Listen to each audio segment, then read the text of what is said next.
spun, took the back, and never compromised position. This is where it all really was, Mitch, the beginning of the end. Yeah, she was able to lock that hand in, pin it to her body. Jenny Huang.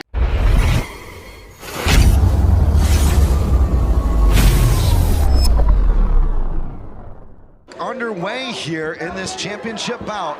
Huang again pressing forward with that big overhand right, that bolo punch, Mitch. She's throwing everything into it.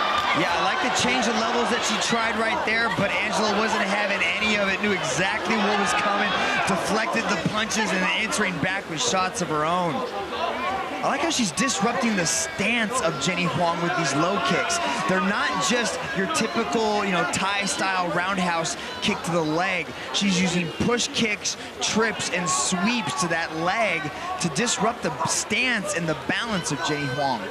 As well as that oblique kick, Mitch. That looked really good a couple of times, but it's back to the boxing here for Lee. And she sets up multiple punch combinations. That's what I like. It's not just single shots. Not at all. 2, 3, 4 punches followed with lower body work. And that's what Jenny Huang's doing. She's doing these one-punch shots. One big hook, one big uppercut, one big right hand. She's got to try to put these together and slow down Angela and start to disrupt her rhythm and put her off her game. Because Angela is able to pick her shots, basically having target practice right now, especially when she gets up against the cage. And Angela Lee continues to move forward here, and you can already visibly start to see some wear on Jenny's legs from those kicks, Mitch. Yeah, she's definitely doing a lot of damage to the legs, but also to the face. She might not have the power in her punches for a one-shot quit, but the volume is going to build up over time, and she could just wear down Huang, especially tying her out, which might make that chin a little bit more susceptible to a big shot. And one thing to consider here, for the first time, as Lee thought about playing the throw to the ground, is that she's taken really a path where she's been able to avoid the risk of the submission skills of Huang.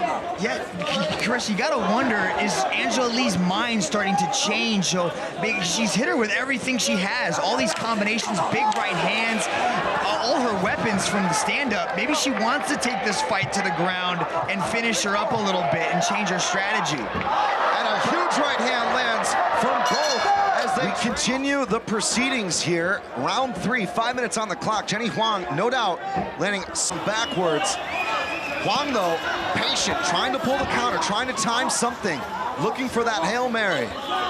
We can see Jenny's been, absorbing a lot of shots, especially to her face, but there's not really any significant damage shown on her face.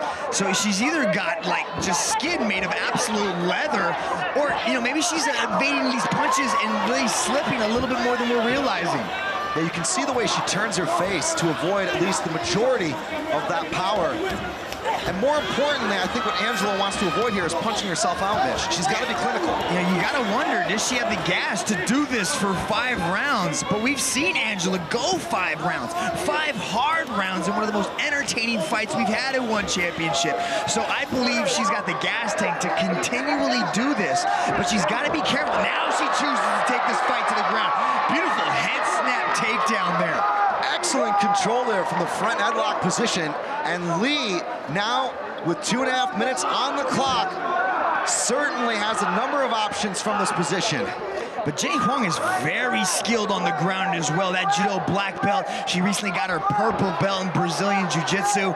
So I don't see her making any mistakes, but Angela is just so unorthodox on the ground. It's hard to pinpoint exactly what she's going to be doing because she consistently transitions to so many unique things. It's certainly beautiful attacking Jiu-Jitsu for MMA at its finest, and a lot of good positional control here on display from Lee to try to open up the back take, but Huang blocking right now, and just one hook in there, Mitch. Yeah, but look at the way she's controlling that arm, the things that she's doing to that right side arm, the way she's trapped the left arm, interlaced the legs, and now she's just able to tee off. Very impressive ground control from Angela Lee. Look at that left arm just pinned behind her back, and she's free to just unload with the right side. As Lee utilizes that wrist ride, the way she's holding onto it with her left arm, Huang bearing the weight and unable to escape this position. Referee with her out. That's it. Whoa! It's a win for Angela Lee, and still champion of the world. That was an impressive finish. The control on the ground was a thing of beauty. She interlaced the hand, pinned it to the side of Jenny Huang's body, and just got the TKO stoppage. There's that check, beautifully blocked leg kick right there from Angela Lee, and just chose to unload with the hands. Beautiful win from your champion, Angela Lee. And there, that head snap, that was key. Spun, took the back, and never compromised position. This is where it all really was Mitch, the beginning of the end. Yeah, she was able to lock that hand in, pin it to her body. Jenny Huang couldn't For your winner, by way of referee stoppage due to strikes, and still one women's bantamweight world champion, unstoppable Angela Lee.